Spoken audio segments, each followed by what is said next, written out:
ความรู้อันเกิดจากการได้ยินได้ฟังน้อมนำเข้ามาเพื่อสิละความเห็นของเจ้าของนั่นแหละบ่ได้ให้เชื่อเจ้าของเด้อ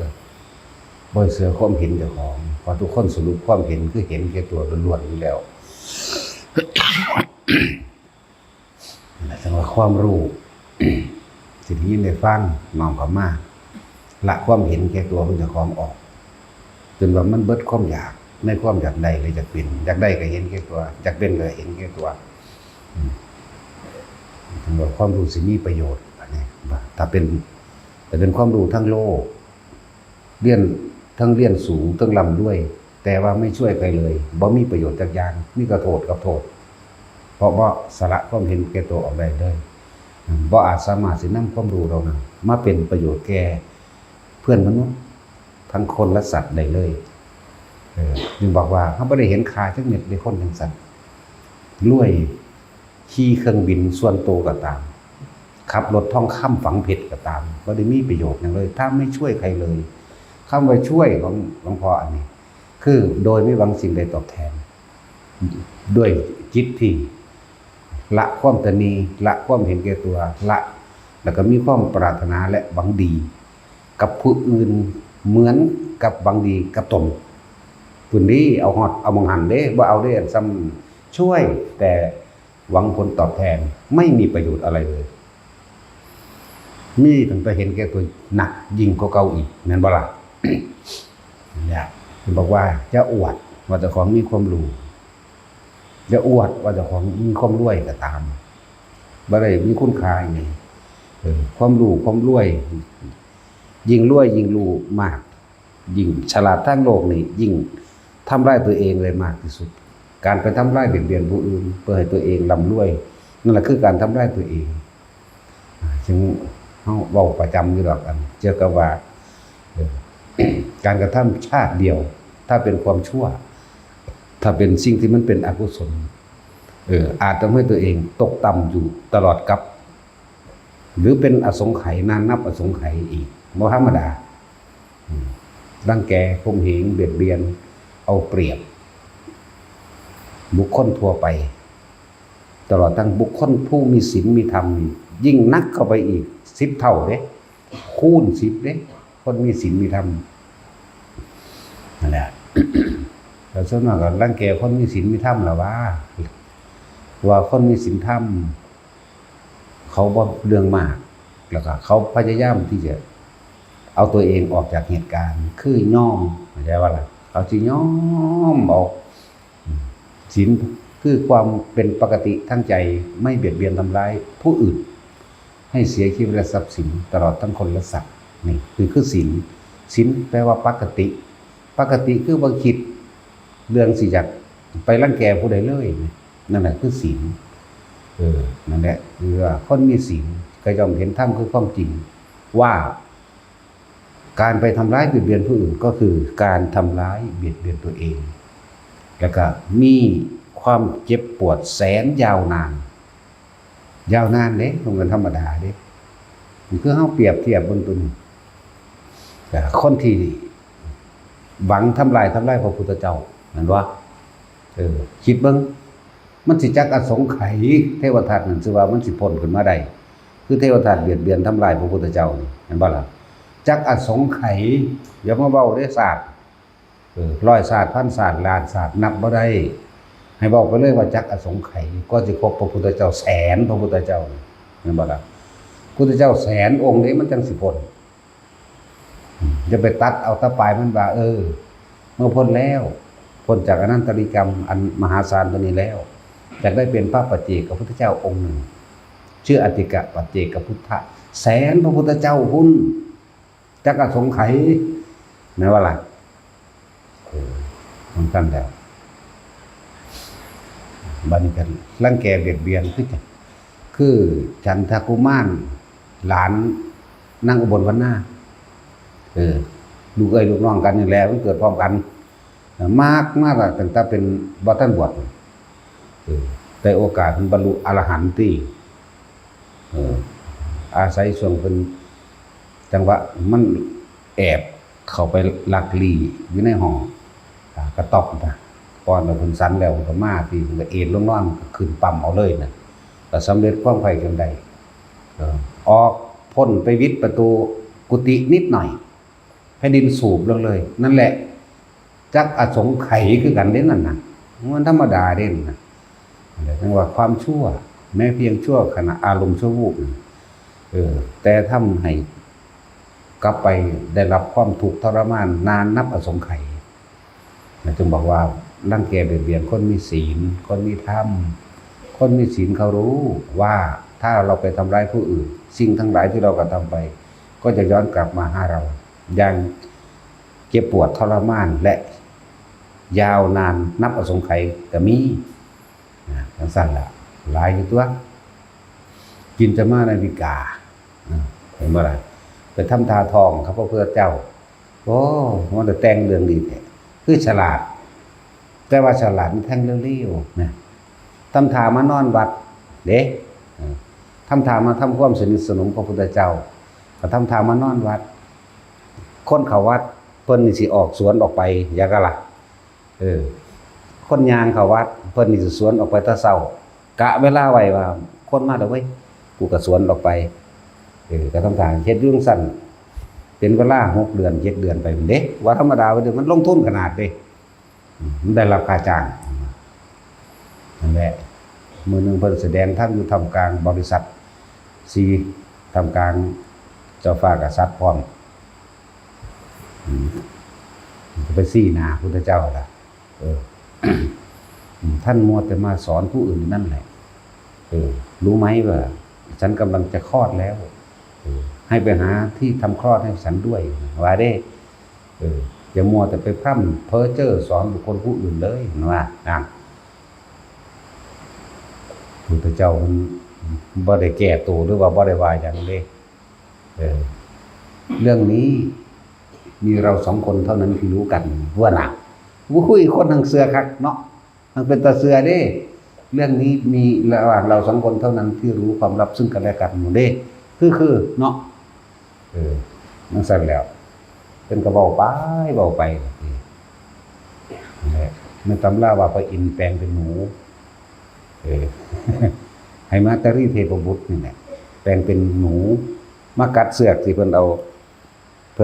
ผ่าห้องก่อนเด้ในท้องมันเอาผ่าห้องก่อนแล้วจังก็เฮ็ดเบิ่มคือไม้นี่แหละที่เป็นไม้เราผูกใส่แอวไว้เห็นมันเป็นคนท้องกันนะหนูก็กัดเสือกที่เพิ่นกำลังมันเข้าทางเพิ่นเด้ที่พระพุทธเจ้าว่าเรื่องนี้นี่เรารู้กันเพียงแค่2คนซึ่งเป็นความลับระหว่างเรานะเข้าทางเพิ่นได้บัดนี้เนาะพวกท่านทั้งหลายจงรู้ไว้เถิดนี่คือสามีของฉันเป็นบิดาลูกในครรภ์ของฉันก็เบิ่มไปได้สั่นเวียงไปเวียงมากเสือกมันขาดที่เสือกมันขาดตำราเขียนว่าหนูกัดโดยพระอินทร์แปลงว่าสั่นพระอินทร์สร้างมาตรีมาซอยพุทธเจ้าว่าเด้คือมันผูกพอดีเฮาเว้าไปธรรมดานี่แหละเฮาบ่ต้องใส่ฤทธิ์ใส่เดชแต่มันผูกพอดีมันทบบ่ดีเนาะนั่นซั่นแล้วมันก็หูไปหูมาเด้ว่ามันผูกทบไว้มันก็หลุดออกตัวบัดนี้ปุกลงตารางเขาก็จับได้ที่บัดนี้เลยผู้นั้นผู้นี้ก็ตีนฟาดซั่นที่พอยหาผู้นั้นก็ตีนฟาดนะเพิ่นก็ตบเอาแดนแล่นหนีออกจากพ้นออกจากหน้าวัดก็แผ่นดินสูบลงนั่นน่ะจังซั่นแล้วแต่ว่าบ่ได้เป็นห้อยใหญ่คือเทวทัตสูบลงไปแล้วพอแต่เป็นหลุมบุบๆตึกเด้เท่านั้นบ่คือของเทวทัตนั่นน่ะสิห่างจากเชตวันอยู่ประมาณ1กิโลแล้วก็เป็นบ่อน้ำใหญ่พร้อมน้ำใสแก๋วเหลียวเห็นฮอดพื้นแต่บ่มีป่าบ่มีสัตว์ต้นไม้ได้ก็สร้างที่อยู่ใกล้กันแห้งตายเบิดมันธรรมดาเด้เดี๋ยวนี้ก็เป็นจังซั่นล่ะไปเบิ่งเอาเฮาก็บ่เคยเห็นดอกเว้าไปจังซั่นล่ะบ่มีสัตว์จักตัวได้ในหั่นนกตัวใดมีกรรมต่อกันไปกินน้ำตายซะแงกๆลงเลยเด้ธรรมดาเด้เป็นเท่านี้แหละถือว่าบ่มีสัตว์อีหยังขยาดเลยเห็นบ่นั่นแหละอนุภาพสารเลวเป็นจังซั่นแหละ ว่าเฮาด่าถูกกูจะเอาไปขามันตื่มซ้ำนะบ่ได้ว่าแตาด่าเด้บ่ได้เงิดเด้บ่ได้เกี่ยวเด้กับกษัตริย์กษัตริย์กูก็เป็นคือกันจังซั่นแหละจึงบอกว่านั่นแหละหัวก็บ่แม่นของสูงตีนบ่แม่นของต่ำเด้อส่วนอยู่ที่การกระทำมันออกจากความรู้สึกแห่งตนคือใจเข้าใจบ่ล่ะหัวบ่ได้แม่นของสูงเท้าก็ไม่ใช่ของต่ำจักว่าล่ะแต่การกระทำต่างหากสิฮู้ว่าดีหรือเลวสูงหรือต่ำก็ดี แต่ว่ามันออกจากใจออกจากใจออกจากความรู้สึกนั่นแหละจังว่าพวกเฮาทั้งหลายจะเข้าใจว่าตัวเองมีความรู้มากใช้ประโยชน์อันเกิดจากความรู้ของตัวเองนี่แม่นบ่ล่ะทั้งฆราวาสทั้งหลายเจ้ามียศหยังเจ้าประกอบอาชีพค้าขายหยังร่ำรวยหยังแม่นบ่ล่ะแต่ในความร่ำรวยและความรู้ของเจ้าสร้างประโยชน์หยังนี่ต่างหากส่วนมากมีแต่ส่วนตัวคือเห็นแก่ตัวล้วนแล้วแต่เป็นเครื่องทำลายตัวเองสังหารตัวเองแม่นบ่ล่ะหมู่ภิกษุสงฆ์บาดนี้อย่าเย่อยิ่งได้ว่าเจ้าของจบปทแม่นบ่ล่ะอย่าว่าเจ้าของจบทำเอกจบปทเก่าเนาะเป็นเจ้าคุณเป็นหยังพระคู่พระขี่แม่นบ่ล่ะสิได้ประโยชน์ที่เจ้าสร้างเจ้ามาเอาของผู้อื่นเด้นี่แล้วจังซั่นแล้วมาหาตัวคนกินบ่มาตัวเอาเงินคนบ่แม่นบ่ล่ะอาศัยความศรัทธาของพุทธธรรมสงฆ์แต่ใส่เล่ห์เหลี่ยมของตนเองจบตะกี้คนจบปทจบมหาเฮ้ยมันแห่แหนกันว่าซั่นเนาะสิได้ประโยชน์เขาสร้างมันเป็นบ้าย่านตะกันบ่ได้บุญซื่อๆแล้วพากันแห่แหนไปเนาะซื้อเขาตัวเอาเงินเอาทองซั่นบัดนั่นเขาคงทุกข์อยู่แล้วแทนที่สิหาปัญญาให้เขาหรือเห็นอันใดอันหนึ่งที่ซอยให้เกิดเขามีความสุขบ่ว่าภายนอกและภายในตัวนั่นล่ะสุขสงบอันเกิดจากการได้ยินได้ฟังธรรมได้ยินได้ฟังเกิดความเราใจเกิดความศรัทธาเกิดความเห็นตามความเป็นจริงใดนี่ทั้งใจส่วนทางกายอันใดมีพ่อซอยเหลือคนทุกคนอย่างเลยซอยตัวเนาะเนี่ยให้มันเป็นรูปธรรมไปก็สั่นแหละถึงบอกว่าอย่าเย่อหยิ่งหมู่ภิกษุสงฆ์ก็ว่าเจ้าของเรียนจบสูงเรียนจบเก่งโตผู้เดียวคอรอมากเลยแบกตำรามาแม่นบ่ล่ะแบกตำรามาเลยเนี่ยแล้วก็แบกความคิดเห็นของเจ้าของมาเนาะเที่ยวไปตามสำนักต่างๆไปถามถ้ำล่องพุ่งนะโอ้บ่แม่นดอกว่าดิบ่สู่กู แล้วก็หนีไปสำนักนั้นอันนี้ก็บ่แม่นอีกก็สำนักก็บ่แม่นอีกบ่คิดออกเลยว่าเจ้าของท่านได้สร้างประโยชน์ทั้งเชิงมิตรจากสิ่งที่เข้าใจว่าตัวเองรู้ตัวเองเห็นเนาะแล้ว หมู่ภิกษุสงฆ์ก็ดีภาษาจำมาซื่อๆมันสั่นแล้ว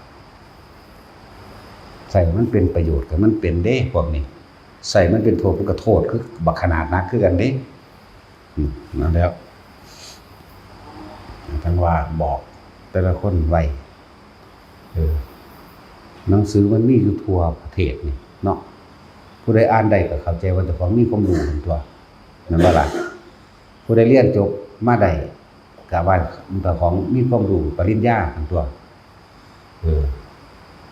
มันสั่นแหละคิดเบิ่งดีๆอันความรู้ทั้งหลายมันได้สร้างประโยชน์หรือยังประโยชน์ท่านคือประโยชน์ตนแต่ว่าตนนี้ไม่หวังผลประโยชน์บ่หวังสิ่งตอบแทนขอให้ผู้อื่นได้มีชีวิตอยู่ดีมีสุขการใช้ชีวิตการดำเนินชีวิตก็ให้เห็นไปตามความเป็นจริงสัมมาทิฏฐินี่เห็นบ่นี่และชีวิตบางคนตกทุกข์ได้ยากตกอับก็ถ้าเป็นวัตถุสิ่งของเฮาก็ซอยทางวัตถุสิ่งของแต่คนรวยก็ตกอับได้เหมือนกันปัจจุบันนี้คนรวยมันบ่ทุกข์บ่คนรวยก็หาบัดนี้ สว่าคนรวยๆเขาถูกใจบ่ฮู้จักทางออกถูกบีบรันฟันแทงในปัญหารุมเร้าชีวิตหลายอย่างแต่ว่ารวยอยากหาที่พึ่งทางใจบัดนี้หมู่ภิกษุสงฆ์เหล่านั้นตัวเอาเงินเขาก็มีเด้แม่นบ่ล่ะบางพวกก็ไปถือพวกสะเดาะเคราะห์แต่งแก่สะเดาะเคราะห์แม่นบ่บางพวกก็หลายๆอย่างให้เขาจัดนั่นนี่ใส่เงินนี่ไหมนั่นแหละจึงบอกว่า ความรู้ของเจ้านั่นน่ะมีประโยชน์ต่อตนเองและผู้อื่นหรือยังมันเป็นความจริงเห็นบ่แล่นเข้าหาดีๆดอกเป็นพระครูแน่พระราชแน่พระพรหมแน่เนาะพระยังก็สร้างแมงเด้พุทธเจ้าบ่ได้ตั้งเนาะเฮาบ่ได้สอนเด้พระนั่นแปลว่าผู้ละเด้พระนั่นพระละหรือพรหรือแปลว่าผู้มีกำลังจากบ่ล่ะพระละพระแปลว่าผู้สละออกแล้วจึงเป็นผู้มีกำลังกำลังการสละกิเลสนี่แหละกำลังประหัตประหารกิเลสนี่แหละพระผู้เสียสละเด้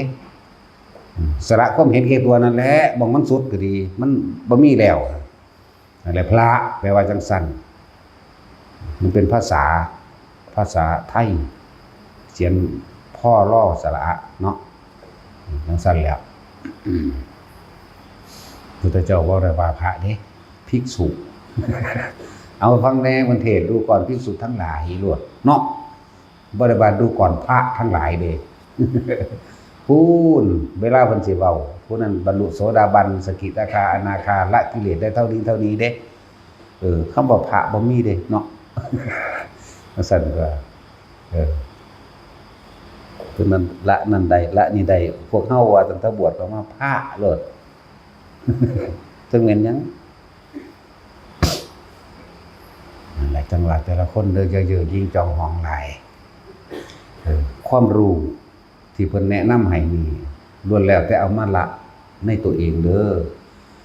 บ่แม่นเอาไปจำถกเถียงกันบ่แม่นเอาไปอวดอ้างกันเด้เอาไปละทั้งหมดเลยละความเห็นแก่ตัวของเจ้าของเองละความคิดเห็นต่างๆในชีวิตอดีตที่ผ่านมาจนถึงปัจจุบันละความเห็นในความยึดมั่นถือมั่นว่ากูถูกนี่นั่นแหละจริงๆถามผู้เพิ่นสุดแล้วคือบ่มีผิดพร้อมบ่มีถูกนำบ่มีบุญแล้วก็บ่มีบาปพร้อมคือเพิ่นว่างเบิดแล้วเข้าใจบ่เพิ่นจึงบ่ได้แสวงหาเพื่อที่จะทำบุญหวังพึ่งพาบุญไปในภายภาคหน้าเพื่อที่จะไปเกิดเป็นนั่นเพื่อที่จะไปเกิดเป็นนี่นั่นแหละทั้งสั้นก็มันบ่ได้เอาบ่ไปบุญก็ต้องพูดถึงเรื่องบาปเพิ่นบ่เฮ็ดอยู่แล้วเนาะบ่เอาบุญนะครับบ่หวังว่าสิเป็นหยังอีกคนเบิดความปรารถนาเขาเจ้าเฮ็ดไปซื่อเพราะว่าชีวิตมันมีอยู่ก็เลยต้องใส่ชีวิตใส่ร่างกายอันนี้สร้างประโยชน์ให้ได้มากที่สุดเหมือนบ่ล่ะประโยชน์ภายในนี่ประโยชน์ทางนามธรรมประโยชน์ทางรูปธรรมรูปกับนามนามกับรูปนั่นแหละ ถ้าไล่ตามปัจจัยการเด้อนามมารูปเด้จักว่านามเกิดก่อนบัดนี้เฮาอนุโลมปฏิโลมตัวบ่เข้าใจอีกดอก แต่ว่าอนุโลมมันหยังปุ๊บเนาะปฏิโลมมันหยังแท็กซี่ กับหน้ากับหลังเนาะหันหลังกลับมันปฏิโลมอนุแปลว่าน้อยพลังตามค่อยไล่เรียงไปตามลำดับจากน้อยไปหามากปฏิโลมจากมากลงมาหาน้อยเด้อเป็นแบบปฏิโลมนั่นแหละไล่จากน้อยไปหามากไล่จากมากลงมาหาน้อยแล้วอื่นว่าอนุโลมและปฏิโลม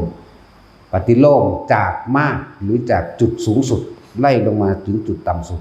อนุโลมไล่จากส่วนที่น้อยสุดหรือต่ำสุดไปสู่จุดสูงสุดเด้อคือเอาแต่เพิ่นว่าอนุโลมปฏิโลมเข้าใจในเสร็จสับสมบูรณ์หมดโดยสับหมดเนาะนั่นแหละฟังแล้วให้นำมาละตัวเองเด้ฟังแล้วให้มาพิจารณาตัวเองที่เพิ่นสั่งสอนที่เพิ่นแนะนำอยู่หั่นเพิ่นเฝ้าแนะนำและสั่งสอนบอกทางอยู่นั่นมาเบิ่งตัวเองตัวนี้ก็กูตั้งละได้ คนนี้กุละบ้านใดก็เบิ่งเจ้าของอยู่เด้นั่นแหละมันว่ามีความหมายเด้ฟังแล้วเอาไปทำลายตัวเองเนาะเอาไปอวดไปอ้างนั่นแหละ ถ้าร่วมการปฏิบัติธรรมทั้งเบิดแล้วบ่ได้อยู่ข้างนอกเด้อการปฏิบัติธรรมการรู้ธรรมการเห็นธรรมทั้งเบิดมันบ่ได้อยู่ข้างนอกมันอยู่ข้างในอยู่ในความรู้สึกอยู่ในความคิดเข้าใจว่าล่ะอยู่ในความรู้สึกนึกคิดทุกอย่างเรียกว่าร่วมอยู่ที่จิตตัวเดียวคือว่าใจเป็นใหญ่ใจเป็นประธานเห็นบ่นั่นแหละมันบ่ได้อยู่ข้างนอกสังเกตทั้งนามธรรมทั้งรูปธรรมในตนจากว่านามธรรมก็คือความรู้สึกนึกคิดทั้งนั้นเวทนาสัญญาสังขารวิญญาณนามธรรมรูปธรรมคือร่างกายนี่แหละขันธ์5ก็ว่าไปเห็นบ่ล่ะคือเรียกว่าขันธ์5นั่นแหละร่างกายนี่แหละ แต่ว่านำความรู้อันนี้เข้ามาถอดถอนตัวเองจากความเห็นผิดถอดถอนตัวเองจากความเห็นแก่ตัวถอดถอนตัวเองจากสิ่งทั้งหลายทั้งปวงออกจากโลกออกจากตัณหาออกจากอุปทานคือยึดตัณหาคือความอยากอุปทานคือความยึดความอยากเกิดจากกระคิดไปยึดก็คือความรู้สึกนั่นแหละยึดพอใจก็บ่พอใจก็รู้สึกสรุปให้เลยสั่นเรานำมาเบิ่งตนเองอยู่ในหั่นแหละเบิ่งหยังตนเองแต่ว่าเขาสู่รูปธรรมคือกายลมหายใจนั่นแหละก็คือกายในกายอันหนึ่งสังเกตอยู่กับลมนั่นแหละการละกิเลสที่แท้จริงเฮาบ่ได้เป็นผู้ละใจว่าล่ะแต่เฮามีหน้าที่เพียรพยายามเฝ้ารู้สึกตัวอยู่กับลมหายใจอยู่กับความรู้สึกในกายนั่นรูปก็คือลมอยู่ความรู้สึกก็คือใจเบิ่งความรู้สึกนึกคิดเหมือนเดิมนั่นแหละแต่ว่าในรูปอันนี้เป็นรูปที่ไม่มีรูปร่างตัวตนแต่ก็ละคือลมบ่มีรูปร่างตัวตนบ่มีลักษณะท่าทางเด้แต่ว่าก็จัดอยู่ในหมวดรูปจักบ่ล่ะจัดอยู่ในหมวดนี้ลมหายใจนี่คือกายในกายอันหนึ่งแต่ว่ามันเป็นในกายเด้จักว่ามันซ่อนอยู่นี่6ฐานมันเด้ที่อยู่ของลมจักว่าล่ะลมพัดจากเบื้องบนลงสู่เบื้องล่างจากเบื้องล่างสู่เบื้องบนเห็นบ่ลมพัดรอบระหว่างตัวเห็นไหมลมที่อยู่ในช่องว่างระหว่างกายแล้วก็ลมหายใจเข้าออกนะครับเฮาร่วมเอาเฉพาะนี้เอาเฉพาะลมหายใจเข้าออกนี่แต่คนที่มีอยู่กับลมหายใจเข้าออกคนที่ฝึกอานาปานสติถ้าจะพูดถึงเรื่องอภินิหารมากจะพูดถึงความสงบกะสงบเร็วกว่าจะพูดต้องการรู้ธรรมเห็นธรรมก็เห็นเร็วกว่าเป็นสมาธิเร็วกว่าและทุกอย่างในหลายๆอย่างน่าอัศจรรย์ที่เกิดขึ้นอยู่ในลมเฮานี่แหละง่ายเกิดมามันก็อยู่น้ำลมได้ก่อนแม่นบ่ล่ะลองเกิดมาบ่ได้หายใจจักหานาทีบ่รู้มันว่าตายโลดเนาะทั้งสั่นตัวคนเฮากินลมมากที่สุดอะไรจังว่าบ่ต้องไปเพ่งเล่นไผดอกได้ยินได้ฟังหยังมากก็สร้างจะไปจับเขามาคือเว้าอยู่มื้อเช้าก็ยังเว้าอยู่เด้ความคิดหรือความรู้สึกของคนทั้งหลายก็จะแสดงออกมาทางวาจาและกายแม่นบ่ทางวาจาและแสดงทางกายเห็นบ่ล่ะแต่การกระทำและคำพูดของบุคคลทั้งหลายจะทำอะไรเราได้หรือไม่ได้อยู่ที่เราจะคิดจักว่าล่ะจึงบอกว่าการกระทำและคำพูดของบุคคลผู้อื่นไม่อาจสามารถทำอะไรเราได้เลยถ้าหากเราควบคุมความคิดของเราได้แม่นบ่สั่นตัวบ่ได้ไปควบคุมผู้อื่นเด้ฟังดีๆเด้อบ่ได้ไปควบคุมผู้อื่นควบคุมตัวเองนั่นแหละให้ควบคุมตนเองรู้อยู่กับมันรู้จนละพุ่นล่ะละเป็นคำเว้าละจริงๆคือบ่ละ ละจริงๆคือลืมละจริงๆคือบ่นำเข้ามาคิดเสียเลยละจริงๆคือบ่ได้มีคุณค่าหยังกับสิ่งที่ได้ยินเลยจังซั่นล่ะ แต่เฮาสิเปรียบเทียบคือลมพัดใบไม้พัดกันตักตักตักตักตักตักตักเนาะถ้าเฮาบ่นำเข้ามาคิดมันสิหนวกหูมาจากไสเดี๋ยวนี้มันสิมีลมมาจากไสเดี๋ยวนี้ใจเฮาไหวไปตามมันต่างหากนั่นบ่ล่ะใจเฮาอ่อนไหวคล้อยไปตามลมก็บ่มีแต่เฮาบ่นำเข้ามาคิดใบไม้ก็บ่มีหยังพัดกันเลย แต่ว่ารู้อยู่เข้าใจบ่แต่ว่ารู้อยู่มันรู้แบบสำเร็จรูปเลยเด้สัญญาไหมลมพัดใบไม้มันก็รู้สุดๆแต่ว่ามันบ่คิดมันบ่เว้าแหมนะครับจังว่าอานาปานสติมีอภินิหารมากมายหลายอย่างบ่ว่าสิเป็นฤทธิ์เป็นเดชเป็นหยังก็แล้วแต่เถอะว่าสุดความอัศจรรย์อันเกิดจากนิมิตต่างๆมีเยอะแยะมากมายนะอยู่ในหันแหละ ขอให้อยู่กับมันให้ได้เถอะเอาง่ายๆต้นแรกตามที่เฮาฝึกโดยหลักสูตรจังว่ารู้ลมหายใจเข้าและลมหายใจออกเพ่งหรือทำความรู้สึกอยู่ในจุดเดียวคิดอยู่ในจุดเดียวคือลมเข้าและลมออกแต่เฮาประคองตรงนี้ไว้ไม่คิดไปถึงสิ่งอื่นอาการปิติก็เกิดจึงเรียกว่าวิตกวิจารปิตินี่ปัฐมฌานสุขเอกคตานั่นแหละเพ่งอยู่จุดเดียวมีอาการปิติบัดนี้อาการปิติต่างๆมันก็มีหาทางนี่ขุทคาปิติเกิดอาการขนลุกสู้ขาขึ้นมาบางที่ปิติมันแรงเหมือนกับหญ้าค่าเกิดทั้งหัวเฮาเป็นแผงเลยก็มีมีสิเว้าเรื่องของปิติก่อนเพียงแค่ปฐมฌานเด้อปฐมขั้นต้นการเพ่งอยู่ในอารมณ์เดียวหรือการทำความรู้สึกอยู่ในจุดเดียวคือจุดลมนี่แค่นี้แต่ว่าบัดนี้ความรู้สึกอันอื่นก็จะเกิดขึ้นนี่เถอะกายเวทนานี่มาจิตเป็นผู้คิดผู้นึกผู้ปรุงผู้แต่งก็ว่าไปหรือกายเวทนาจิตที่ตั้งมั่นดีแล้วมันตั้งมั่นเด่นจากบ่บัดนี้ในปฐมฌานเพ่งอยู่ในจุดเดียวทำความรู้สึกอยู่จุดเดียวคือลมเข้าลมออกปึ๊บต่อที่สองเวทนาก็เกิดหมายถึงความรู้สึกทางกายนี่นิ่มนวลๆสำหรับพวกเฮาใส่หลักสูตรการเข้าใส่แบบนักเล่งสมาธิไปเลยนะแบบผู้ชำนาญในการทำสมาธิหรือผู้ชำนาญในการทรงฌานเจริญฌานผู้ชำนาญในการทรงฌานเจริญฌานเพื่อให้จิตตั้งมั่นนั่นแหละเราใส่วิธีเหลือบตาดูไปถึงตนเองหายใจเข้าหายใจออกอยู่สั่นถ้าจิตมันตั้งมั่นมันบ่คิดถึงสิ่งใดเลยในขณะที่ลมเข้าลมออกเอาสุดๆแค่นี้อย่าตามลมเข้าเด้อฟังดีๆจะตามลมเข้ามันเป็นภาระมันคิดมากหรือยังว่าลมถึงคอเย็นอยู่นี่ถึงลิ้นปีอันบ่ถึงท้องอันบ่บางที่ก็มีความรู้สึกหน้าอกพองขึ้นอันบ่แล้วก็ท้องก็พองขึ้นอันบ่นี่จะคิดอยู่นี่เอาบ่เนาะลมเย็นเข้าไปในโพรงจมูกเป็น1คิดลมเย็นไหมระหว่างลูกกระเดือกข้อเฮานี่เป็น2คิดเห็นบ่หน้าอกพองขึ้นเป็น3คิดถึงลิ้นปี่เป็น4คิดท้องพองขึ้นเป็น5คิดบัดนี้ลมออกอีกเด้บ่ธรรมดาเด้มันพองขึ้นแล้วมันแวบลงเป็นเท่าใด6คิดแล้วนี่แวบมาเลยลมไหลออกมาไหลขึ้นมามันเป็น12หรือ16พุ่นล่ะ ว่าแต่12พุ่นล่ะมันนำหอดลมนี่มันจักความคิดบัดนี้ความคิดเฮาต้องไปจดไปจอไปติดแต่ละอันเป็นลำดับเนาะนั่นแหละถึงว่าบ่เอาเฮาใส่วิธีการเทคนิคหรือความชำนาญเทคนิควิธีทำให้เกิดขึ้นง่ายนั่นแหละเอาเว้าเรื่องปิติต่อถ้าเฮาอยู่บัดนี้เว้าโดยทั่วไปซะก่อน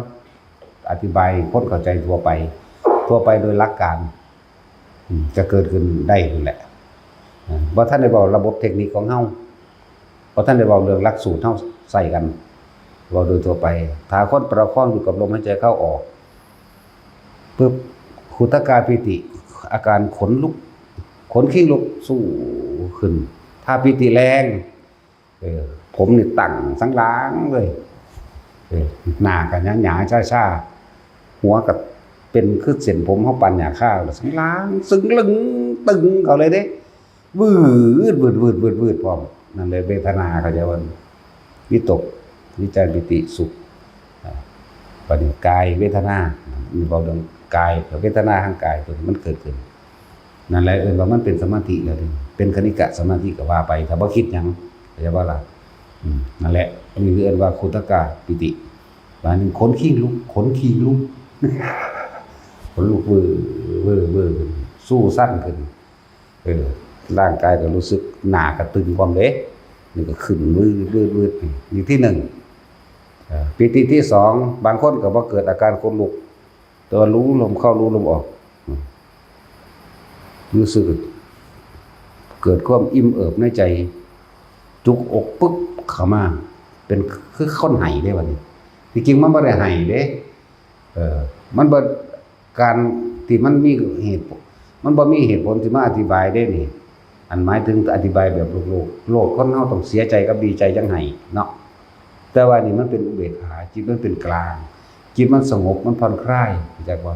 มันบ่มีความกังวลอีหยังมันเลยตกก็มาหน้ารู้สึกแน่นหน้าอกแต่ว่าบ่แม่นแน่นแบบเจ็บปวดเด้ตึงอิ่มเอิบตึงแน่นแบบอิ่มเอิบแล้วก็มาจุกจุจอกหลอกข้อเฮานี่เนี่ยเอิ้นหยังอันนี้ข้อหอยบ่ว่านี่จอกหลอกมันนี่นะนั่นแหละมันนี่แหละคือคนสิให้นี่นะแล้วก็ให้ออกมาเลยก็นี่ก็เป็นปิติที่สองมันผ่อนคลายจิตผ่อนคลายจิตไร้ความกังวลมันอิ่มเองมันเป็นเองอันนี้ปิตินี่เป็นเองเบิดบ่มีผู้ใดกำหนดให้เป็นได้เพราะมันคลายจิตอยู่ต้องอาศัยตัวนี้นี่เป็นปิติที่สองเด้อแค่ธรรมชาติหนึ่งเด้นี่ปิติที่สามภารณาปิติอยู่กับลมมองนี่แหละเหมือนเดิมโยกได้บัดนี้โยกจริงก็โยกเฉพาะความรู้สึกก็โยกบางคนก็โยกแบบนี้หน้าหลังเข้าใจบ่ล่ะบางคนก็เป็นหมุนเด้ห่างว่ามันแบบนี้ หมุนนิ่มๆดอกถ้าสิหงายลงเลยก็บ่หงายเด้บางคนก็หมุนควงไปไกลๆก็ตามบ่หงายลงหัวหมู่กระหมู่ไปเด้ทางบ่ฟาดพื้นนี่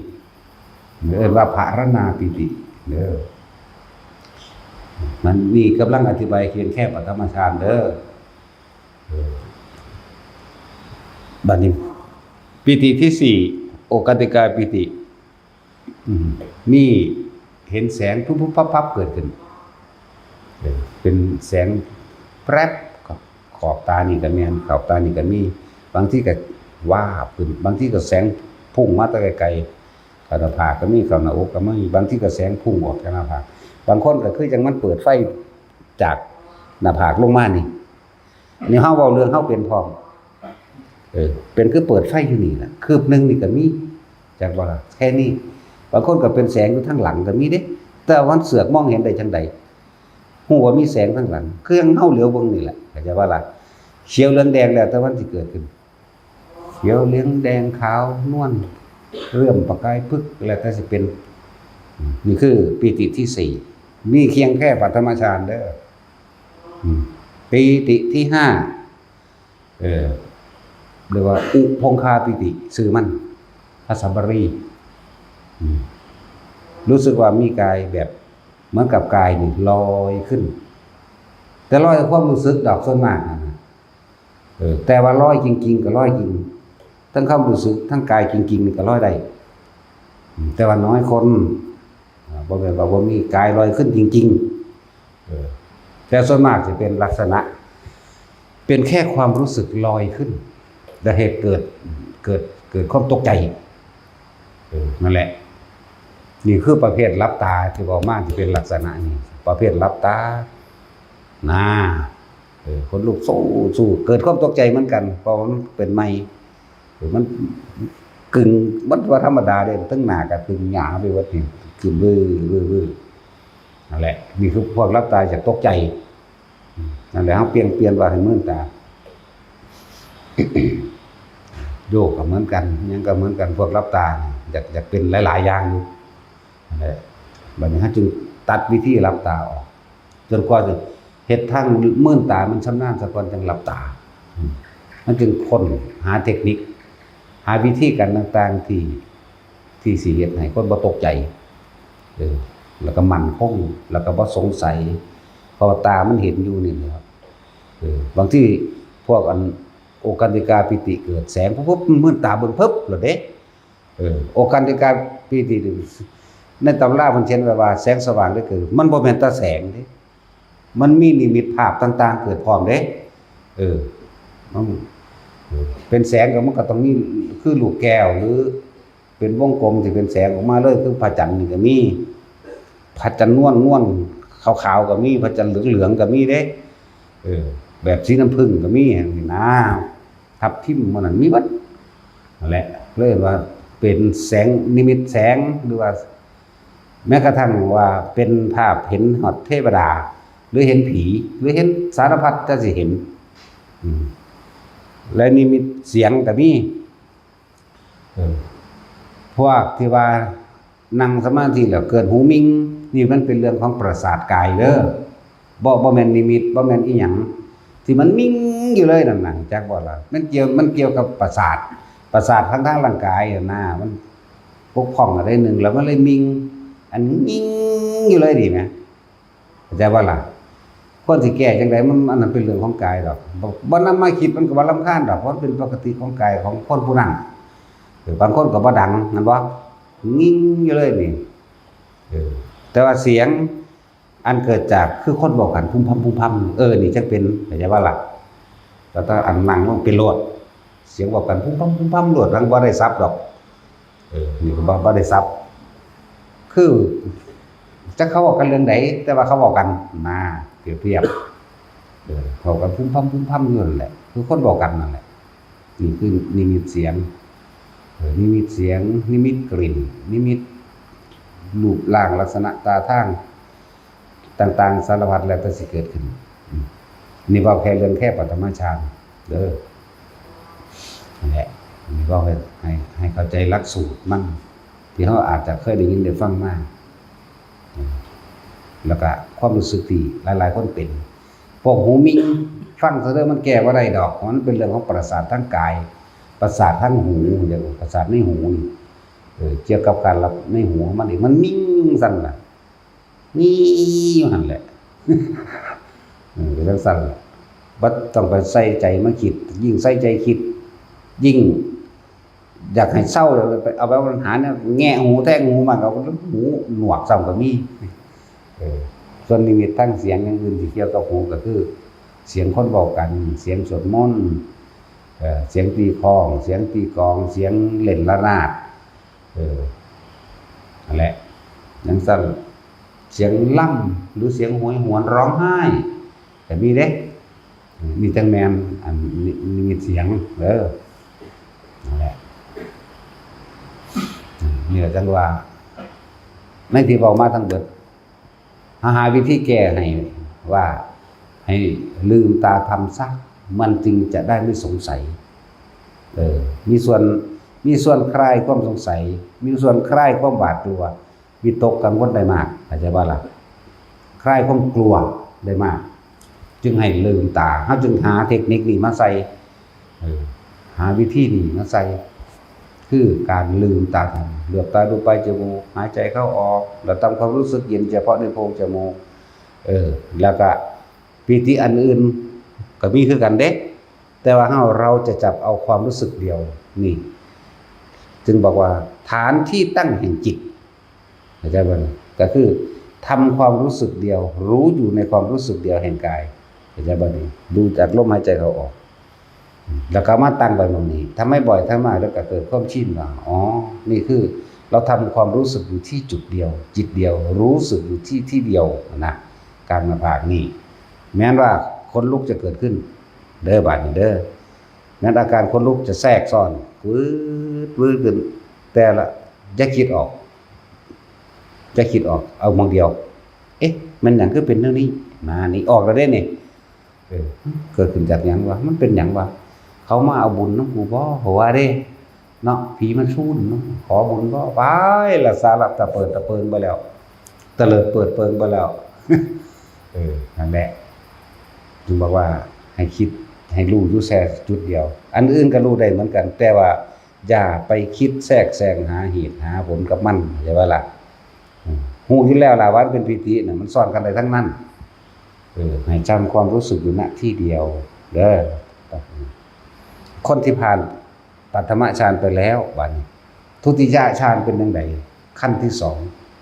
2คืออาการปิติเกิดขึ้นเลย โดยไม่มีคำบริกรรมคือบ่คิดเลย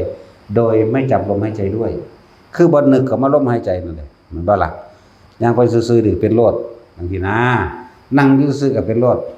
นั่นคือปราศจากความคิดนึกปฐมฌานมีความคิดแม่นบ่คิดจังคิดถึงลมเนี่ยเอิ้นว่าสติก็คือนึกเข้ามาหาลมนั่นแหละเห็นบ่ล่ะนั่นแหละอันที่2มันบ่คิดเด้มันจึงเป็นคนที่ฝึกไปแล้วง่วงขึ้นมาโลดขึ้นขับรถปึ๊บนี่มันเป็นของมันได้บัดนี้มันบ่ล่ะนั่นแหละที่นี่ก็ได้ว่าให้เอาเฉพาะปีติเดียวความรู้สึกเดียวจุดเดียวฐานเดียวจะออกจากฐานนี้เน้นย้ำเอามองเดียวสำหรับพวกเฮาที่ฝึกกันอยู่เดี๋ยวนี้เน้นย้ำเอาฐานเดียวเลย อย่าออกจากฐานคือเดือผาดนี่แหละฐานรู้สึกโตความรู้สึกโตอยู่จังสี่แม้นอันอื่นจะแทรกซ้อนกับอย่าคิดหาเหตุผลอย่าแทรกความคิดเข้าไปหาว่าเกิดขึ้นจากอะไรดีหรือเลวหรือยังก็แล้วแต่อย่าออกเตลิดเปิดเปิงออกไปอยู่ในความรู้สึกเดียวนี่มันสิขนลุกวื้อเท่ากับอยู่นี่แม่นสิโยกใส่เข้ามาแทรกซ้อนเท่ากับอยู่นี่ใจบ่ได้กายมันรู้สึกได้อยู่ดอกบ่ล่ะแม้นสิแสงนั้นแสงนี้เกิดขึ้นก็ตามเฮาก็อยู่นี่แหละจุดสำคัญอีกอันนึงที่ว่าคำว่านิมิตต่างๆเกิดขึ้นนี่แต่ก่อนที่เคยเห็นมาตั้งแต่หลวงปู่หลวงตาบ่เหยียบหัวให้นี่บ่ตีกระบาลให้จักบ่ซับโขกให้ออกนอกวัดเฮาก็ดีลืมกายลืมความรู้สึกในกายไปแล้วไปน้ำแสงไปน้ำแสงสีนั่นสีนี่นำเบิ่งมันเด้ไปบ่ได้รู้สึกตัวสำเร็จนั่นจักบ่ตัวเองยังบ่มีความรู้สึกบ่มีวิญญาณในตัวเองบ่รับรู้เด้อคำว่าวิญญาณบ่รับรู้ในความรู้สึกกายของตนเองเลยไปแล้วออกไปแล้วทวนนะบ่รู้สึกตัวได้บัดพุ่นบางทีก็ไปเบิ่งสวรรค์มั่งนรกมั่งสถานที่ต่างๆมั่งเด้ไปเหมือนกับว่าเฮาฝันไปนี่มึงได้บ่ตัวนี้บ่มันลืมบ่ได้มันตัดออกก็ได้นี่ตัวความรู้สึกในกายนี่ที่หลายๆคนเห็นนั่นเห็นนี่แล้วเข้าไปยึดเข้าไปติดกับนิมิตต่างๆกับภาพต่างๆคิดว่ามันเป็นเรื่องเล่าเป็นจริงเป็นจังเขามันบ่เป็นจริงเด้อไม่ต่างจากฝันแต่ว่ามันจำได้ดีกว่าฝันมันสิจำได้ทั้งเบิดนั่นแหละแต่ว่ามันปึ๊บออกมาแล้วเด้บัดนี้นี่มันเป็นสิได้บัดนี้บัดนี้นึกตามจำได้เบิดเข้าใจบ่ล่ะแต่ว่าอย่านำเข้ามาคิดนั่นแหละเรียกว่าให้ทุกคนนิมิตทั้งหลายเรานี่ละออกซะคือว่าต้องจับเข้ามาเลยขนาดเฮามื่นตาเห็นอยู่เฮายังบ่นำเข้ามาคิดนะสิประสานหยังกับมันลืมทั้งกายก็จะบ่มันลืมทั้งกายแล้วตะกี้เฮาบ่ลืมทั้งกายแล้วมันไปของมันเลยได้เบิบไปโลดเด้เขาเดียวเท่านั้นเด้เฮานั่นน่ะว้ายบ่ได้เกิดหน้าที่เลยมันวาบไปโลดล่มเขาว่าไปแล้วเคลื่อนค่อยคิดของมันไปแล้วป๊อบไปอยู่อีกหม่องนึงล่ะบ่รู้สึกตัวเด้จากบ่นี่บ่ได้รู้สึกตัวแต่ว่าสิ่งที่ไปฮู้ไปเห็นจำได้เบิดนั่นแหละคนเลยไปหลงน้ำอันละมากที่สุดเลยนี่ไปเห็นเรื่องเล่าอันว่าเป็นอดีตชาติมั่งเป็นฮู้จักคนเห็นผู้นี้ตกนรกขึ้นสวรรค์นั่นมีหลายอย่างเลยละบ่เป็นเพราะนำสิ่งเหล่านั้นมาเป็นจริงเป็นจังเรียกว่าล่ะห้วยถ้าไปเห็นนรกแล้วก็ความสลดสังเวชต่อไปเขาเฮ็ดผิดหยังนอเขาก็มาตกนรกจังซี่นอแล้วเห็นฮอดตัวเองตกพุ่นบาดนี้คนสิสลดสังเวชนี่ขยาดในความอยากของตนเนาะสั่นตัวมันบ่นำมาสอนตนที่ส่วนมากเนาะมันนำมาว่ากูเป็นผู้วิเศษที่หลายกว่าอย่างนำมาเป็นเรื่องว่ากูเป็นผู้วิเศษกูเป็นผู้รู้กูจักเบิดยิ่งไปรู้ความคิดผู้นั้นผู้นี้ยิ่งนักเข้าไปอีกเด้บาดนี่ธรรมดาเด้นั่นแหละเฮ มหัศจรรย์ที่ยังนี่นะนักปฏิสติก็ดีไปหูคนนั้นคิดเป็นนั้นคิดแบบนี้มันไปหูไปเห็นฮอดเขาอาบน้ำคนเดียวธรรมดาเลยไปเบิดแล้วมันเป็นไปเบิดล่ะบ่แม่นหูคือเดียวเห็นทีเดียวเว้ยมันเป็นล้านเทื่อคนเด้ตั้งแต่บอกมานี่ตั้งแต่เป็นมานี่นี่มาเว้าได้300เทื่อ200เทื่อนี่ภาษาผู้เป็นก็จ่อขึ้นเทื่อ1 2เทื่อเอ้ยแบบนั้นแบบนี้บ่ขี้กูดีจังว่าอยู่กูเป็นล้านเทื่อพุ่นมันสิว่าเฮาบ่ฮู้บ่เห็นบ่เป็นก็ได้บูกูทั้งเป็นบ้าก็สู้อีกปั๊บเข้ากำหนดรู้บางอันได้แล้วเด้นั่นแหละความหลงมันแม่นความรู้ได้นั่นมันเป็นความหลงได้นั่น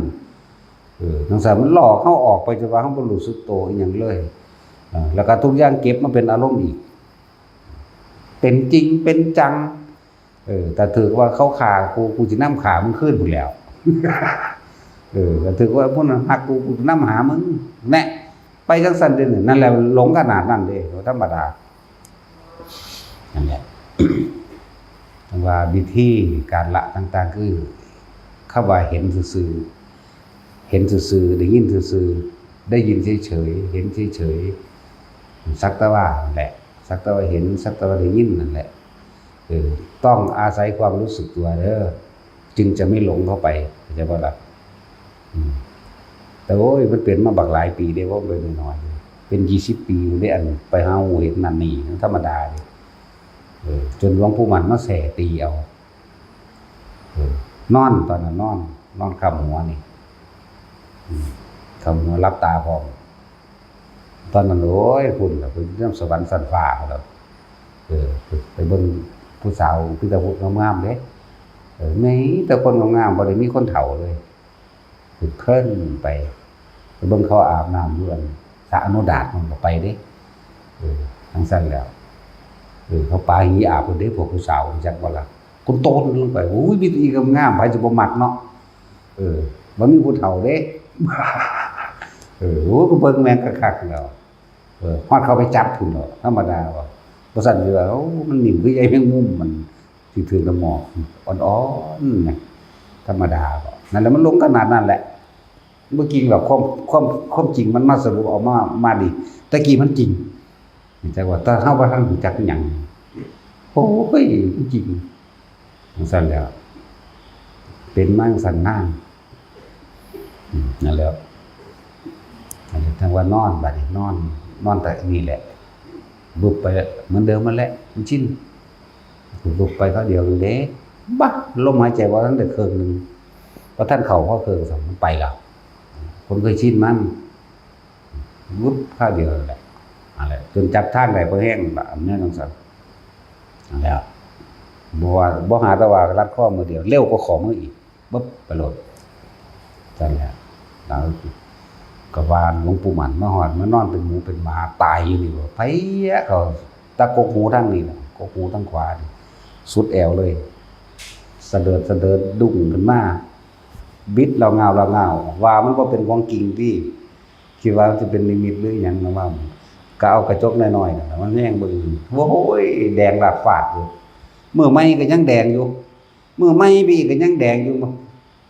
ยังเป็นข้องคือเก่ายังเจ็บคือเก่าอยู่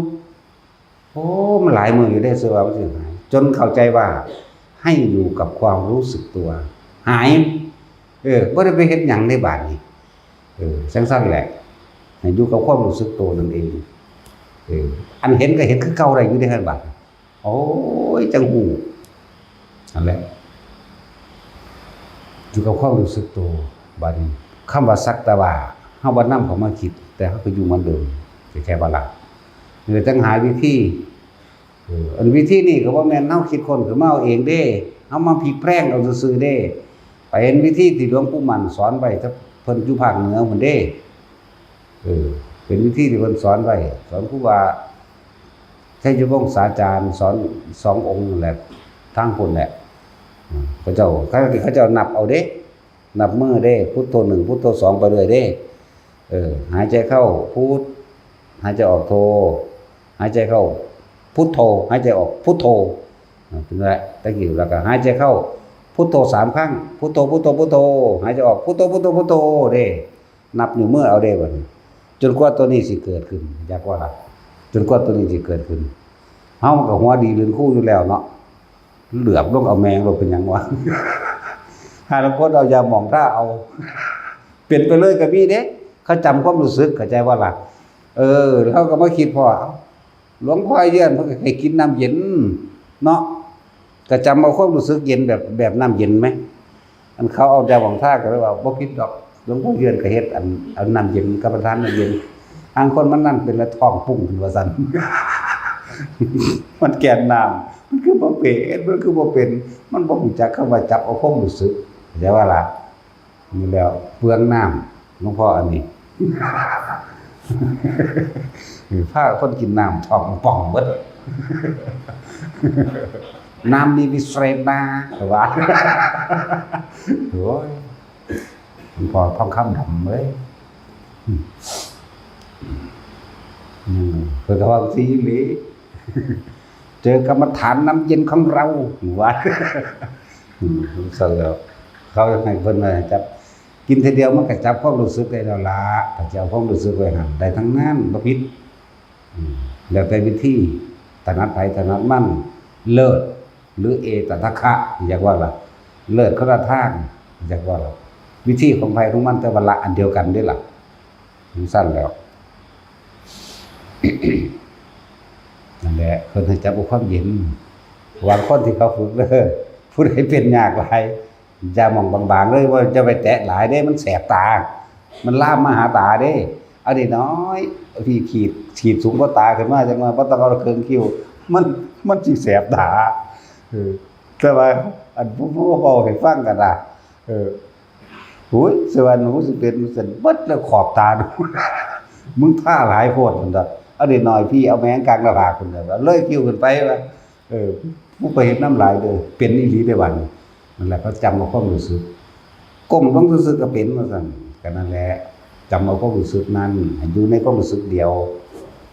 นั่นบอกเทคนิคอีกเทคนิคนึงบัดนี้เห็นบัดนี้อาอย่ามองท่าเดี๋ยวมันจะไปท่าตาเด้ จำเอาบัดนี่อันก็ไปทดลองเฮ็ดเอาตัวผู้เป็นยากจนว่าเฮ็ดฝึกไปฝึกมามันก็เป็นดอกเลื่อนเอาแตะน้อยๆแตะน้อยๆเพราะมันเย็นจักน้อยแล้วก็ก้มลงเหลือบตาเบิ่งปลายจมูกเจ้าของหายใจเข้าหายใจออกมันเย็นอยู่แล้วเดี๋ยวมันก็ขึ้นมาต่อกันเองครับเข้าใจบ่ล่ะมันเป็นสันอีหลีพวกเขาเฮ็ดมาเฮาบ่ได้ทดลองเอาจะมองท่าจังเทื่อดอกของเขาผิดตะโดนแล้วเนาะเฮานึกซื่อๆมันก็เป็นเด้นึกเข้าสู่หน้าผากมันก็เป็นโดดเด้นึกขึ้นบนหัวก็เป็นหัวโดดเด้นึกลงท้องก็เป็นท้องเลยนี่เย็นแบบก็ทานน้ำเย็นมันก็เป็นโดดเด้นึกนี่เป็นความรู้สึกเด้บ่แม่นความคิดรู้จักบ่วืบเข้ามาจังซี่นี่เอาเว้าเดี๋ยวนี้เฮ็ดไปนำเด้บ่แม่นเว้าซื่อๆเด้เดี๋ยวนี้เฮ็ดไปนำเด้นี่เป็นความรู้สึกนั้นไปนำอันนั้นบ่แม่นเว้าคิดเอาเด้นี่เว้าโดยบ่ได้คิดจักก่อนล่ะนั่นแหละฝึกไปแล้วก็บอกให้ว่าวิธีนี้บ่แม่นว่าเฮาเป็นผู้คิดค้นขึ้นมาหลวงปู่มั่นมันมีในประวัติเพิ่นอยู่เฮาก็เอามาทดลองเบิ่งก็ของมันเป็นอยู่แล้วเนาะบ่ได้นับนิ้วมือยากกับบุญให้ยายจอยนับให้ยายจอยไปนับเอาให้ยายจอยไปฝึกเอายายจอยก็เป็นตึงเบิดโตเด้อันนั้นตึงตั้งตีนฮอดหัวพุ่นเบิดโตเลยยายจอยนั่นแต่เราบ่มีสมองหยังมันเลยเป็นกันนั่นแหละแต่ก็อยู่จังซั่นล่ะซึ่งดึงอยู่ยายจอยยายคำใดเจ้าของสวนเจ้าของต้นไม้หัวหน้าพรรคคือซั่นครับส่วนพ่อใหญ่นายหัวหน้าก่อสร้างพ่อใหญ่นายเราสิเป็นมัตตลีเทพบุตรจักล่ะจังซั่นล่ะยายจอยอยากไปอยู่นำอยู่แต่ว่าเราว่าโหยไปมันเด้เราว่าถามว่าได้จอยอันเพราะยังไงดมเจ้าบ่หันบ่ไก่ซั่นห่วยเขาสิเจ้าไปสวรรค์นำแล้ว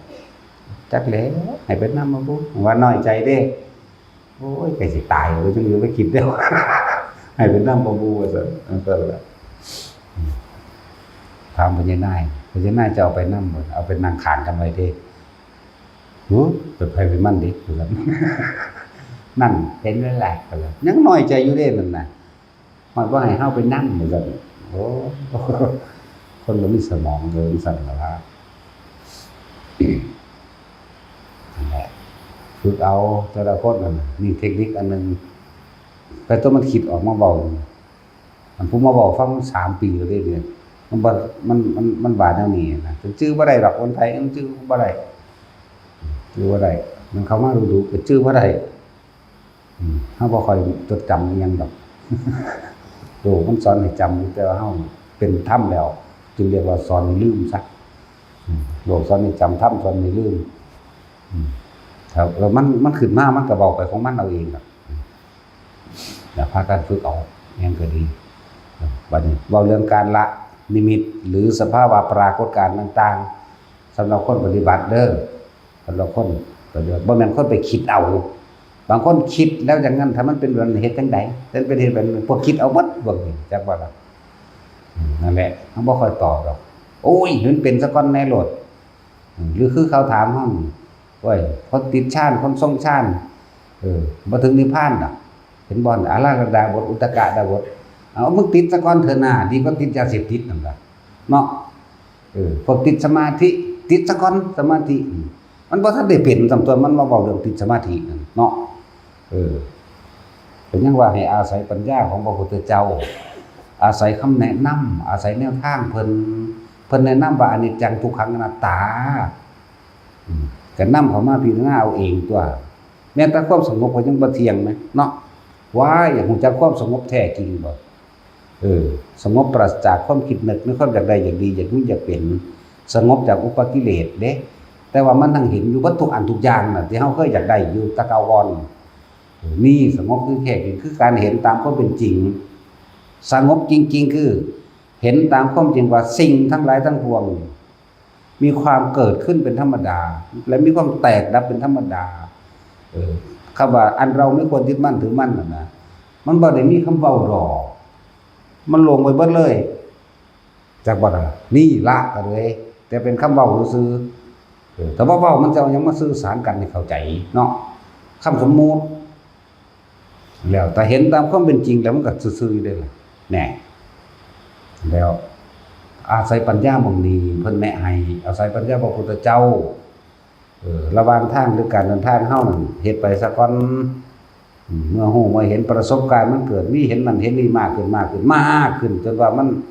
บ่นำเข้ามาคิดเลยมันก็ละทั้งตัวจักว่าล่ะ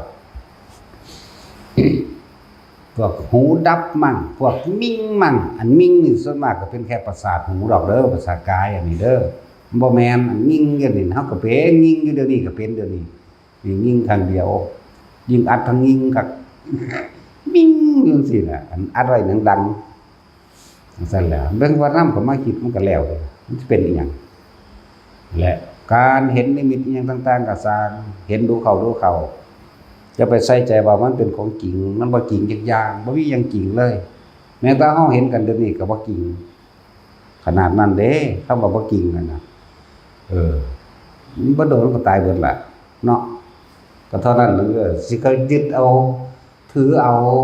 สิมาพบพ้อกันอีกเฮ็ดหยังแม่นบ่ล่ะนั่นตัวการละจริงๆคือไม่นำสิ่งที่เห็นเข้ามาคิดถ้าคิดมันสิมีอารมณ์เกิดหมดดอกพอใจกับไม่พอใจแม่นบ่ล่ะนั่นแหละเรื่องสักแต่ว่าหรือเฮาใส่คำว่าเห็นซื่อๆได้บ่แค่เห็นแค่ได้ยินแต่ว่าบ่นำออกมาคิดแค่เห็นแค่ได้ยินแค่ได้ฟังแค่ได้กินนี่แหมเฮ็ดแค่นี้บ่ได้บ่บ่ได้แล้วเท่าที่แรกก็เป็นธรรมดาเลยก็ต้องฝึกตนเองครับบุคคลก็ต้องฝึกได้ทนได้หรือสำเร็จได้เพราะความเพียรนั่นแหละเพราะความเพียรความพยายามของตนเองแหละพยายามมากแต่ว่าจะเอาความอยากมากจักว่าเดินจงกรมเป็นธรรมดาแต่ว่าความคิดนั้นจะอยากจักว่านี่ก็เดินไปตามที่มันเดินนั่นแหละ เดินจงกรมท่องชาติเดินจงกรมอยู่ในจุดเดียวหน้าร่มเดียวความรู้สึกเดียวแต่สิเฮ็ดได้หรือยังนั่นแหละนั่นเรียกมันเป็นชื่อว่าเดินจงกรมแต่ว่าเฮาเดินทำสมาธิเดินทำเพื่อให้จิตตั้งมั่นว่าไปถ้ามันตั้งมั่นดูเขาดูที่แรกมันตั้งมั่นอยู่เรื่อยๆของมันเดี๋ยวมันก็เห็นภาพนั้นภาพนี้เขามาพาถ้าเฮาบ่นำเขามาคิดอุปจาระก็เกิดขึ้นบ่ได้ที่จริงมันเห็นอยู่มันมีอยู่มันเป็นอยู่แต่ว่าเฮาบ่นำเขามาคิดจิตก็เลยตั้งมั่นเป็นอัปปนาสมาธิจักว่าจิตตั้งมั่นอันหาประมาณไม่ได้เรียกว่าอัปปะหาประมาณบ่ได้ตั้งมั่นมันบ่หวั่นไหวก็ว่าเรียกว่าอัปปะพอมันทำความเห็นตามความเป็นจริงได้แล้วมันก็เกิดดับเดี๋ยวอันนี้เกิดอันนี้ก็ดับนี่เป็นคำเว้าซื่อๆอันความจริงมันเห็นแต่มันก็เปลี่ยนไปภาพนั้นภาพนี้เรื่องนั้นเรื่องนี้เว้านั้นเว้านี้มีเสียงนั้นมีกลิ่นนี่เด้ความจริงที่เฮาเห็นอยู่น่ะเฮาเป็นอยู่นั่นจักบ่ล่ะ แต่เฮาบ่นำเขามาคิดจักอย่างจักบ่ล่ะนี่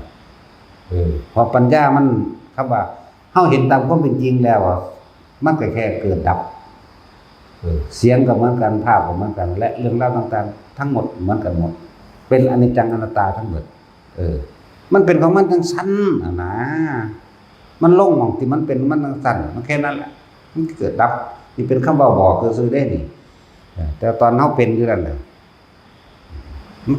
ก็เกิดขึ้นเบิดนั่นแหละตอนนี้เฮาเป็นมันก็เกิดขึ้นเบิดทุกอันทุกอย่างแต่ว่าเฮาบ่นำเข้ามาคิดจักอย่างนี่มันจบแล้วเด้จักบ่ล่ะพอโดยด้านปัญญานี่เอิ้นว่าสรุปความเห็นได้แล้วเข้าใจบ่นี่เห็นแล้วสรุปว่าบ่มีหยังกี่ลังอย่างยืนนั่นแหละคือสรุปนั่นแหละคือลงใจนั่นแหละคือแจกใจนั่นแหละคือยอมรับนั่นแหละคือบ่ถือเอาจักบ่นี่ยอมรับตามความเป็นจริงคือเฮาเกิดมาตายความตายจึงเห็นหยังเฮาบ่ได้เข้าใจบ่ล่ะความกลัวก็เฮ็ดหยังเฮาบ่ได้บ่มีการกลัวบ่มีการกล้าพร้อมกล้าก็บ่กล้ากลัวก็ไม่กลัวเด้สิว่าจังได๋ซั่นเนาะนั่นแหละสื่อสารเข้าใจสื่อกล้าก็ไม่กล้ากลัวก็ไม่กลัวเพราะไม่ได้นำเข้ามาคิดแล้วเพราะมันยอมรับในความเห็นตามความเป็นจริงสิ่งใดสิ่งหนึ่งเกิดธรรมดาสิ่งดับเป็นธรรมดาคือเฮาเองเกิดแล้วก็ตายนั่นแล้วนี่จะเตรียมตัวสิเข้าลมหายใจเพิ่นเด้เท่านั้นเด้บ่ได้มีหยังเด้เอาแหละวิธีละก็คืออย่าออกจากความรู้สึกในกายแต่คิดออกไปหามันเห็นหยังก็สร้างสิลอยลงมาก็สร้างพระพุทธเจ้ามาก็สร้างเห็นซื่อๆโลดเข้าใจบ่ล่ะระดับนั่นแหละโอ้ยผ่านปุ๊บเรียกว่าหน้าที่นึงมันเท่าใดล้านศาสตร์ 3-4-5 ล้านศาสตร์ที่มันเป็นมานี่ปุ๊บแต่ว่ามันแปลกอยู่มันเคยจำได้อยู่นั่นแล้วเว้ายามใดก็คือเก่านี่แหละจำได้อยู่พระเจ้ามาเทศน์เรื่องนึงเรื่องนี้เพิ่นก็บอกชื่อว่าจังซั่นสิเฮาก็บ่ได้สนใจว่ามันจริงเด้นั่นน่ะเฮาบ่เอานำมาเป็นของจริงหยังจักอย่างเลยมันตายตะโดนแล้วแหมเนาะพูดไล่ว่าว่าพระพุทธเจ้าโมลีมิรัตนโมรีมก็ได้ตัวเนาะพุทธเจ้าบุญรัสสิขีสัมมาสัมพุทธเจ้านั่นน่ะแน่มันมีอยู่บ่ในตำรานี่จดไว้อยู่นี่มีอยู่บ่นี่ปุณรสิกีสัมมาสัมพุทธเจ้าพระโมรีมิรัตนโมรีมั่งสั่นหลายโหดผลไล่มาตะผลละบัดสรุปรวมมันก็ฮู้เป็นตัวเลขขึ้นมาโลดเด้ว่าเท่านั้นเท่านี้สรุปรวมลงมาว่าคือบวชนำเพิ่นบ่ก็มีโลดแต่เฮาเกิดพลาดหลายกว่านั้นเด้อันที่เว้าน้อยๆเพียงแค่ส่วนนึง3,500,000 392พระพุทธเจ้าส่วนเดียวนิดหน่อยเท่านี้แต่สิว่าโอ้ยจักสิอ่านว่าจังได๋เว้ยมีแต่อ่านว่าเท่านั้นโกรธแล้วก็บวกเอา180โกรธบวก3,500,000พระองค์บวกจังซี่แหมเนาะเครื่องคิดเลขรองรับบ่ได้ก็แล้วกันเนาะจังซี่เดี๋ยวซั่นแล้วมึงสิอ่านได้บ่เอาโลกนี้วัดโดยรอบแล้ว42แสนโยชน์เนาะมึงก็16คูณ42แสนที่ โยชน์หนึงมี16กิโลเนาะแล้วมึงเอาเลข5ตั้งแล้วเอาเลข0ใส่จนว่าสุดจักกิโลซั่นกูก็อ่านบ่ออกเลยอันมันสิเป็นจักกิโลเนาะ4200,000โยชน์ เนาะเอาแล้วกูก็ออกคนดอกถ้ากูบวกเอาเงี้ยก็ล่ะสู้ว่าจักยังดอกมันก็สั่นทั้งสั่นตัวน่ะกูจักกูยังมาเกิดอยู่หามันและทั้งหมดด้านนี้ออกจากกายเด้อลมหายใจความรู้สึกในกายตอนนี้ความรู้สึกอื่นๆก็สร้างมันก็รู้ในกายเหมือนเดิมโยกตัวนี้ก็อยู่เหมือนเดิมแสงปุ๊บปุ๊บปั๊บตัวนี้ก็อยู่เหมือนเดิมเข้าใจว่าล่ะบ่นำมาคิดสรุปให้เลยว่าสิ่งทั้งหลายทั้งปวงมีแค่เกิดกับดับสิ่งใดเกิดสิ่งนั้นดับมันบ่แทรกอยู่จังซั่นผู้ใดว่านิมิตแทรกอยู่จังซั่นเท่าเดิมนี่มีอยู่บ่มีเห็นอยู่บ่เทวดาตลอดก็บ่เห็นแม่นว่าซั่นสิภาษาหยังคนจักหน่อยก็หนีจากกันแล้วนี่เนาะบ่ทันได้ว่าเฮาตายก็ได้นี่จังซั่นแล้วนั่นแหละเกิดดับมั้ยจังซั่นตัวความคิดก็คือกันบ่คิดแซ่เรื่องเดียวเด้อนั่นนี่จุดของมันที่เฮาสิรับรู้ความคิดบัดนี้จากบ่รู้ในความคิด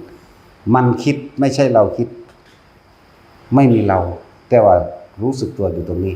ความคิดหมุนไปจุดจบมันอยู่ตรงนี้อยากว่าล่ะจุดจบอยู่ในเห็นความคิดหมุนไปจริงว่าเพิ่นเอิ้นว่าถ้าภาษาบาลีเพิ่นว่าสังขารุปเปขายานเรียกว่าสังขาระก็หมายถึงว่าความคิดนั่นแหละเปขาก็คือความคิดที่อุบัติขึ้นแต่ไม่นำสิ่งที่มันคิดกลับเข้ามาปรุงแต่งต่ออารมณ์ต้องเกิดขึ้นมาได้รู้เท่าทันความคิดก็ว่าหลวงปู่หลวงตาผมบอกรู้เท่าทันแม่นของเพิ่นล่ะว่าล่ะรู้ทันความคิดแล้วก็เลยบ่ได้ไปคิดไปน้ำมันอารมณ์เกิดบ่ได้พบดับแน่ก็แม่นของเพิ่นตัวว่าบาลีว่าสังขารุปเปขายานว่าล่ะมันก็ไหลถ้าเฮาสังขารุปเปขายานแล้วอาสวะขยายานมันก็จบอยู่หม้องให้ตัวบัดนี้หมายถึงว่าอารมณ์ย่อมเกิดขึ้นไม่ได้ไม่มีอิหยังเข้ามาข้องเกี่ยวได้เพราะว่าอารมณ์เกิดบ่ได้จึงเรียกว่าอาสวะขยะนั่นน่ะขยะญาณอาสวะขยะนั่นแล้วถ้าสังขารุปเปขายานแล้วอาสวะขยะญาณตัวนั่นว่าล่ะอย่างวิปัสสนาญาณทั้ง9ไล่มาที่ล่ะจะว่าฮอดเก่าไปล่ะชื่อว่าได้หรอแท็กซี่นั่นแหละมาอาสวะขยะญาณนั่นบ่ยังบ่พังคานุปัสสนาญาณอุทยพยญาณแล้วเอาแม่อาสวะขยะญาณจบโลดมันหลายญาณอันพวกความรู้จังซี่ได้มันสอนยากเรียกว่าล่ะพังคานุปัสสนาญาณอุทยพยญาณยังล่ะนั่นแหละชื่อว่าไรก็ต้องว่าชื่อว่าไรสั่นตัวเห็นความเกิดดับเป็นดุจดังพยับแดดยังสินะเอาแปลว่าอยู่หรอกจักกูก็ทองเก่งอยู่ดิกูเก่งคือหยังเด้ตะกี้กูรู้เรียงตะกี้แต่กูบ่รู้แม่งยังยากดีที่สุดเนาะ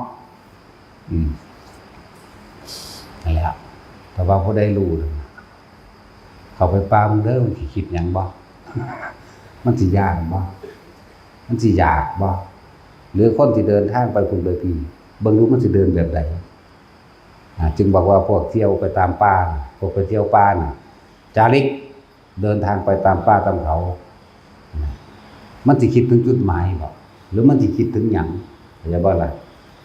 กูสิกินน้ำใส่เนาะน้ากูเบิดนี่เนาะบ้าไปบ้านนั้นกันน้าเนาะมันบ่ล่ะมันสิคิดไปจังซั่นเด้คิดหาแตะเสร็จสะแตกอย่าบ่ล่ะจังซั่นตัวเฮามันย่างไปแค่กับลมนึงเด้ความรู้สึกตัวอยู่นี่กับลมเท่านี้บางทีก็บ่อยู่กับลมมากขึ้นมาความรู้สึกตัวเลย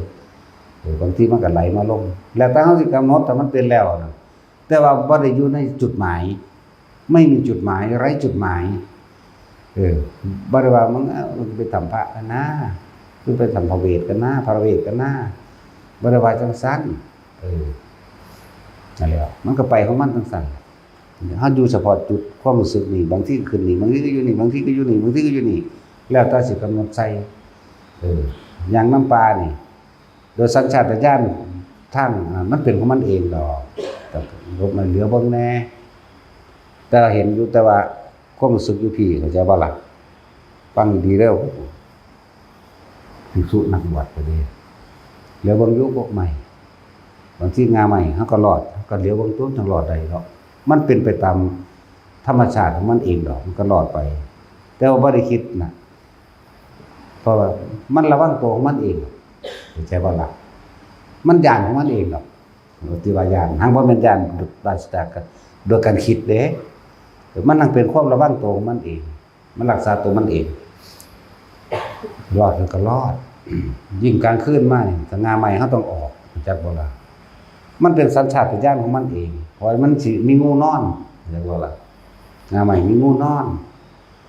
จังซี่มันต้องลบออกแบบนั้นแบบนี้มันเป็นสัญชาตญาณของมันเองแต่เฮาบ่ได้คิดมันสิเป็นของมันเองนั่นแหละบ่ได้ไปคิดเด้ว่าเอาน้ำใส่บ่สิได้กินข้าวใส่ด้วยบ่บัดได้อันบางอย่างนึงคือเฮาอยู่ได้ด้วยอาการปิติเด้ร่างกายนี่กินปิติไปเลยนั่นแล้วเป็นอาหารอันนั้นแหละปิติน่ะเป็นอาหารใจมันบ่ได้ห่วงร่างกายมันก็บ่ได้เห็นว่ามันสิจ่อยนี่ล่ะเนาะพวกงามพวกเก่าอีกนั่นบ่ล่ะอันแล้วงามเด้อบ่ได้จ่อยดำขี้คือพวกไปมาเมื่อกี้เด้หรือบางบักใดมามีแต่ผู้ดำอันแล้วมันบ่กินอาหารทิพย์ก็คือปิตินั่นแหละร่างกายนี่รอเลี้ยงด้วยอาหารทิพย์คือปิติมันบ่คิดห่วงว่ากูสิได้กินข้าวใสกูได้กินน้ำใส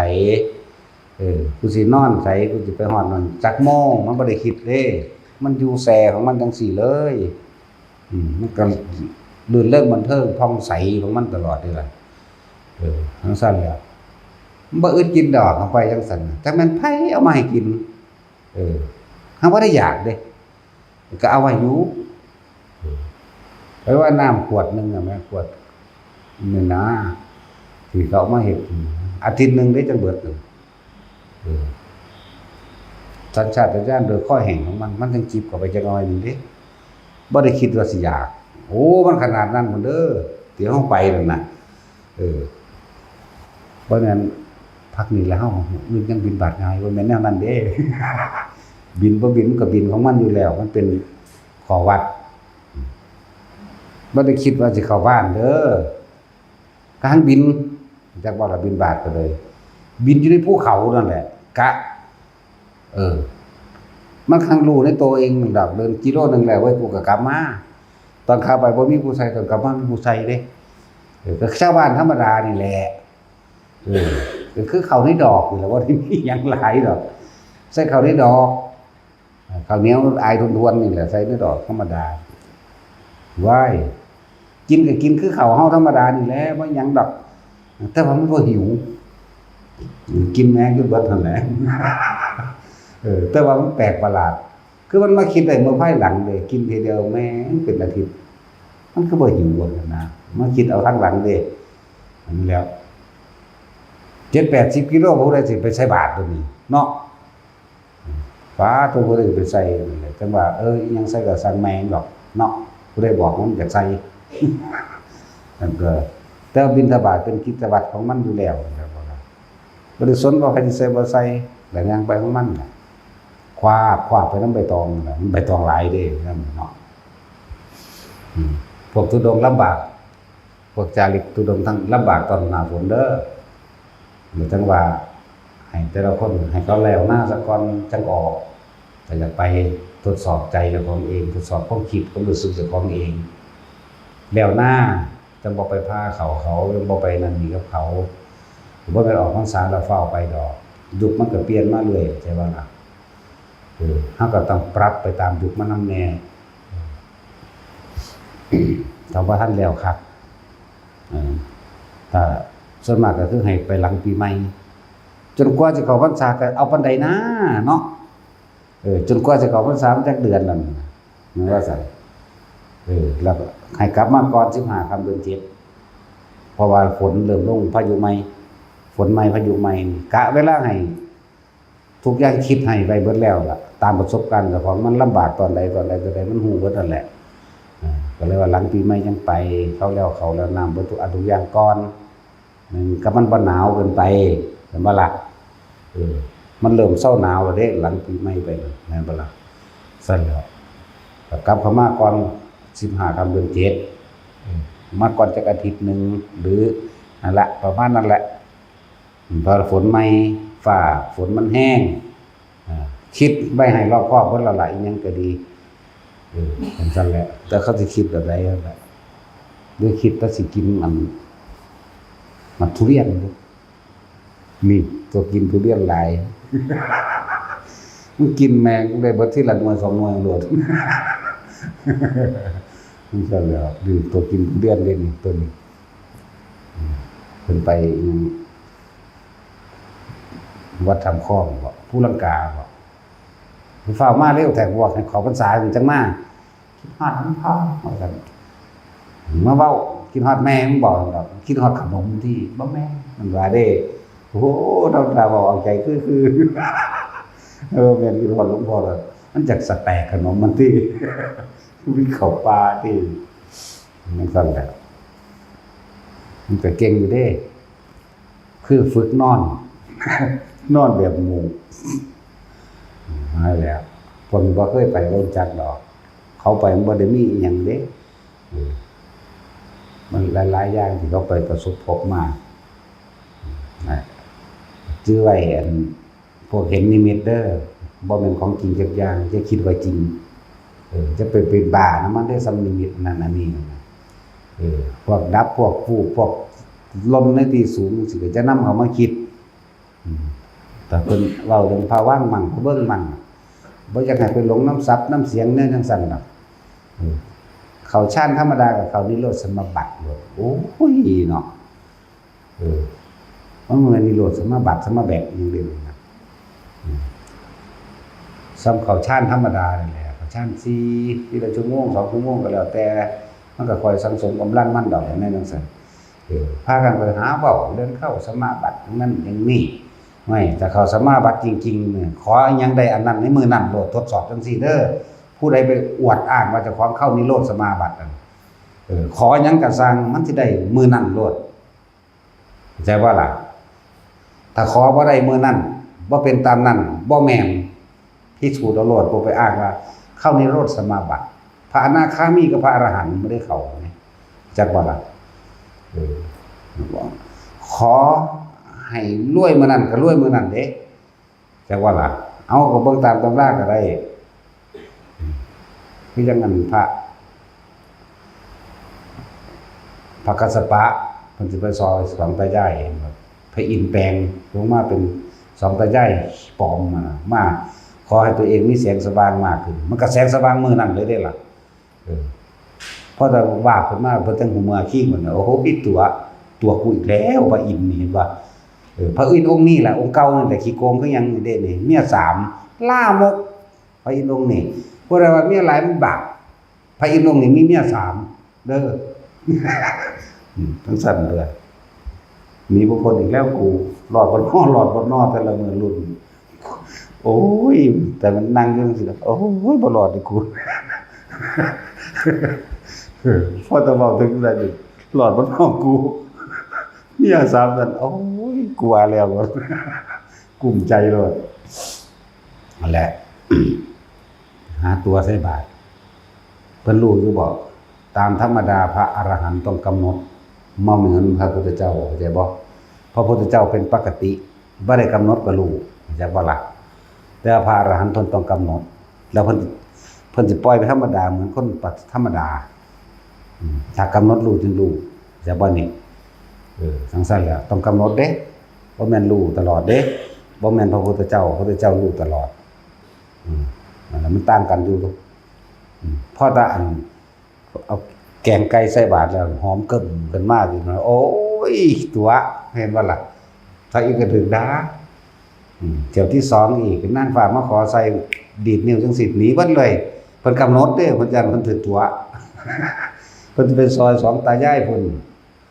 สองตายายขี้ทุกข์ขี้ยากพุ่นเมื่อนั้นก็แท่งที่3มันไปพ่อสองตายายนั่นก็รวยเลยเนี่ยได้มื้อนั้นเห็นบ่โอ้ผู้ขาทุกข์ยากหลายขอให้ได้ทรัพย์สินเงินทองร่ำรวยได้เถิดได้มื้อนั้นแหละนั่นแหละวิธีพิสูจน์คนที่ไปอ้างว่าเจ้าของเขานิโรธสมาบัติเด้อเว้าแม่งแจ้งๆเปิดๆโลดเป็นบ้ายังกับน้ำนิโรธสมาบัติแม่นบ่ล่ะขออีหยังก็สร้างได้อันนั้นมื้อนั้นจื้อไว้อันไปพิสูจน์เอาพวกที่ว่าเข้าสมาบัตินี่15วันเข้านิโรธสมาบัติเข้าฌานธรรมดานี่แหละแล้วมาบอกจันมันเข้า10 ปีอยู่ตัวเนาะมันเข้าหยังซั่นก็เข้าฌานธรรมดานี่แหละทั้งรูปฌานกับอรูปฌานมันก็ต่อกันไปไหลกันมาอยู่จังซั่นเห็นบ่ล่ะมันบ่ได้ว่ามันเข้านิโรธสมาบัติเด้อนั่นแล้วมาบอกจันเขาหาเรื่องใส่แล้วล่ะตอนนี้ก็เลยหาเรื่องจังซั่นล่ะพระโพธิสัตว์ด้วยกันจักว่าแล้วมาบอกจันก็ดีบ่แม่นพระพุทธเจ้ากับสัตว์มาเกิดพอไปใส่ซื่อให้เขาเลยบ่มีความรู้หยังใส่หาโคตรพ่อโคตรแม่ใส่เอาบาปใส่ปากของใส่หัวกระบาลของพอไปหาแง่ไปหานั่นหานี่เขาก็เหมือนกันแล้วมาบองจันน่ะจากว่าล่ะเป็นข่าวมากเขาหนีเขาลี่ไปอยู่ไสก็ไปนำกวนเขาเนาะเขาอยู่ในขันของชาติพุทธะเขาอยู่ในขันทำความชำนาญให้เกิดขึ้นแห่งฌานเขาจะเฮ็ดมันรวดเร็วขนาดใดได้ฮอด42แสนกว่าสมาบัติก็เป็นอันสำเร็จเป็นชาติพุทธะได้เป็นเหลือแต่อย่างอื่นมันก็บัดเนาะขนาดนั้นแหละบาปเบิดมันบ่ไปหาเฮ็ดใส่เขาแล้วนะเขาเป็นพระโพธิสัตว์เขาบ่แม่นพระพุทธเจ้ากับสัตว์มาเกิดบ่แม่นพระพุทธเจ้าน้อยคนได้ไปใส่ซื่อให้จักบ่ล่ะพวกสารเลวทั้งนั้นแหละโอ้ยบ่เป็นผู้สูงปาดแขวแมงออกกันพวกนี้เอาค้อนที่ตะปูนะเนาะเอาท่านเปๆนี่ทุบแขวอันนั้นนะทุบออกไปหาจังสันบอกจังสันนั่นแหละครับนั่งเล่นๆธรรมดาที่ละปีก็กลัวเบิ่งนั่นน่ะเขาเข้าฌานด้วยกันน่ะมาสูงสุดได้6 ปีนะแต่เขาก็ผ่านอยู่ดอกผ่านแล้วชานิพุทธะเป็นผู้มีความคล่องเป็นผู้มีความรู้ในฌานจะว่าเลยว่าท่านได้รับทำนายได้หรือนั่นแหละแต่ว่ารู้ว่าเขาเป็นพระโพธิสัตว์เนี่ยหาเรื่องเอานั่นนี่นะครับไปติดคุกหารู้ไม่ว่าเหมือนกันแหละว่านั่นแหละเป็นเครื่องยกจิตของเขาให้ผ่านขั้นตอนอย่างว่ายิ่งถูกการแก้มากเท่าไหร่บารมียิ่งแข็งแกร่งแต่ว่าพวกไปกันแกล้งช่วยกันนะครับอย่างต่ำๆเจ้า700พระพุทธเจ้าเด้อที่จะได้ขึ้นจากนรกจากบ่ล่ะสมน้ำหนามก็ติศาสตร์ไปอยู่ต่อโลกทั้ง3แต่ดีขึ้นกันมันมีดีอย่างหนึ่งมีเสียอย่างหนึ่งด้วยกันเด้นั่นแหละฟังเอาดีๆได้เลยพวกอ้างว่าจะของเข้านิโรธสมาบัติ7 วัน15 วันมันไปขอเมื่อนั้นเลยเขาจะออกเมื่อใดสมมุติว่าเขาเขียนกำหนดไว้จะออกวันที่เท่านี้ขอเลยขอได้มันหลายองค์อยู่นี่ล่ะนั่นบ่ซั่นเฮาเบิ่งในตำราแล้วคือพระกัสสปะออกจากสมาบัติ7 มื้อสิไปโปรดเอา2 ตายายพระอินทร์มาก็ลัดเอาก่อนพระอินทร์สิตัวแต่ที่2มาพวกนางว่ามาขอจะได้แบบพระอินทร์เพิ่นกำหนดที่ไปสินั่นดีดนิ้วหนีเลยแต่กระเจิงไปเบิดมันสั่นแล้วจังไปถึง2 ตายายนั่น2 ตายายก็ทำท่าบ่แม่นทำท่าของจริงเพิ่นบ่ได้มีอาหารหลายได้มันมีแต่ข้าวในมื้อนั้นเป็นข้าวที่บ่พอสิอิ่มทำดอกใส่บาตรพระพุทธเจ้าความทุกข์ความยากจะเกิดขึ้นแก่ข้าพเจ้าเด้อขอให้พ้นทุกข์พ้นยากขอให้ร่ำรวยเด้อเถิดนี่รับกันนึกไปจังซั่นไล่ฝ่ายของเล่าเองกับก้อนหินไทยเป็นท่อจังซั่นแล้วก็ได้เมื่อนั้นก็ได้ล่ะนี่บอกวิธีไปหาป่าพวกสมาบัตินะ ผู้ใดอยากรวยไปขอเบิ่งเด้อถามว่าได้ตีปากมันโลดภาษาข้าวชาติซื่อๆมันตัวหาแม่มันบอกเนาะนั่นแล้วเอาง่ายๆก็ได้ ให้ถือแจ็คพอตที่1ร่วมไหลลงมาสู่ผู้ขาผู้เดียวจังซี่เด้อเพิ่นสิไปขออันพวกอ้างว่าเข้านิโรธสมาบัติมันสิเขียนไว้พร้อมดิวันที่1ถึงวันที่14เข้านิโรธสมาบัติเตรียมตัวไปขอโลดคุ้มค่าแค่นั้นในศาสตร์นี่คุณนั่งฝอแต่มือแรกอยู่บ่ฮอด14มื้อเด้อพอมันออกมาปุ๊บนี่สาธุผู้ขาถือแจ็คพอตแจ็คพอตมีเท่าใดถือทั้งเบิดถือของอเมริกาถือของไทยจักบ่ล่ะมันทั้งมาดอกมันทั้งได้มาดอกแต่เป็นของจริงนั่นน่ะเด้อพิสูจน์พวกกี่ตัวจักบ่ล่ะได้จริงๆเด้แต่เป็นพระอรหันต์จักบ่ล่ะนอกนั้นมันก็หันลงทั้งไตพุ่นแล้วมันตัวคนเลยดิเข้าไปได้ซุ่มแล้วมันก็ลอยทั้งใหม่ก็มีเด้ลอยอีหลีเดี๋ยวเบิ่งแล้วเฮ้ยเฮ็ดธรรมดาบ่ได้บ่มันสิสร้างคอนเทนต์หาแม่มึงบ่เนาะทางภาคเหนือนั่นแหละสั่งหาแม่มึงบอกหาตัวคนดีฟ้าติดตกไก่อยู่น้ำแรงเนาะแต่สินั่นแหละทางภาคเหนือจะเป็นลูกสั่นเป็นบ้านน้ำเนี่ยลูกสั่นบอกเลยนั่นแหละแต่ว่าบอกวิธีไปพิสูจน์มีเด้แต่ที่เขาเรื่องลุงพูดเจียกอะไรมันไม่ได้เข่าโดนด้วยล่ะเอาผ้าคลุมหัวก็ดึงอยู่เขาเดี๋ยวขอสิโว้ยแต่อีนั่นมันสิไปจักทีจักแดนหยังนั่งพยาบาลนั่นน่ะห้วยอีห่านี่มันไม่อยากรวยเหลือจะระบอกเขาเอาไหมมันก็บอกจังสิขอยังหนูขอถูกแจ็คพอตที่1ว่าซั่นแบ่งเงินกันได้ถึงผู้ละ36 ล้านนะมันถึงแจ็คพอตรางวัลที่1ของเขานั่นน่ะมาเล่หรืออย่างนี้ละแล้วทนไปบนเด้ไปถึงรางวัลที่1มันถึงมาแล้วมันก็แบ่งเงินให้ผู้ละครึ่งอีหลีเด้มันก็ใส่เต็มยามสุดได้แล้วโว้ยได้แล้วโว้ยไปแล้วกวนก็ยังนี่เด้ธรรมดาเด้ตึ้งเซ่พายกระเป๋าเงินขึ้นกูได้แล้วโว้ยเฮ้ยมึงอย่าบอกหลวงตาบัวนะโว้ยว่าเด้นั่นจังแม่นแล้วว่าล่ะคือเขาเจ้าพิสูจน์กรรมนั่นน่ะเขาเจ้าบ่ได้เข้ารู้บ่ทันดอกมันก็ต้องมีเหตุอันใดอันหนึ่งซะก่อนตัวที่สงเคราะห์ซึ่งกันและกันโดยมันเข้าเอาบอกวิธีพิสูจน์เด้อถ้าเขาเขียนไว้จะเข้านิโรธสมาบัติ14 วันห้ามรบกวนนั่งเฝ้าเอาแมงอยู่หั่นแหละวิธีพิสูจน์นั่นจอบจนอยู่หั่นแหละแต่มันคุ้มค่าคือหยังเด้แต่มันนั่นน่ะมันเป็นของจริงมั้ยแต่มันเป็นของจริงกันบ่ล่ะขอให้ได้แจ็คพอตของอเมริกาแจ็คพอตของไทยแจ็คพอตของนี่ได้อีหลีถ้าเป็นของจริงเด้นั่นแล้ววิธีพิสูจน์ทำอะไรตบปากบ่โลดมึงตัวกูหาแมงบ่โลดอีหลีนั่นแล้วคุ้มค่าคัก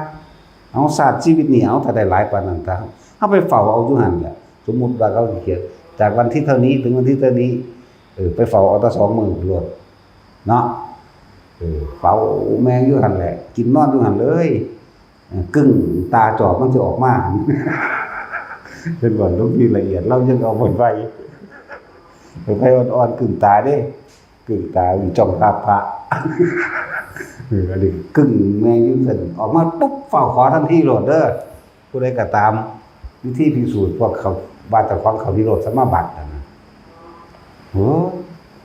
หาเว้าแนวจังซั่นและเป็นวิธีพิสูจน์อีกอันนึงมันได้คิดพอแล้วมันก็บอกมาได้เลยเนาะเอาสมาทานเศร้าง่วงแล้ว